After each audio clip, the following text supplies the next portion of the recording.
অন্যদিকে বিজেপি বিধায়ক বরানগরের সজল ঘোষ তিনি শপথ গ্রহণ করেছেন এবং তারপরে তিনি মজার ছলে মন্তব্য করছেন যে গুজব রটছে আমি কারাগার মন্ত্রী হব।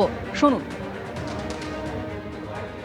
বেশ কয়েক বছর আগের কথা, সজল ঘোষ বিধানসভায় আসছেন একেবারে সদল বলে, পাঁচিল টপকে কোনো রকমভাবে সোজা ঢুকে পড়লেন বিধানসভার ভেতরে, আর তারপর কটা দিন যেন জেলে কাটিয়ে 3 দিন।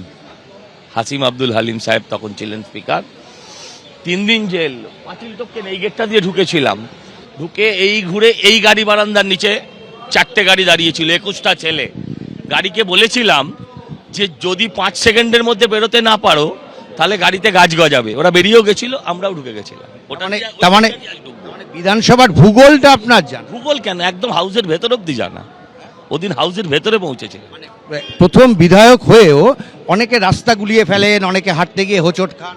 না না, হোঁচট খাওয়ার কোনো জায়গা। এরকম কটা জায়গায় আপনার চেনা?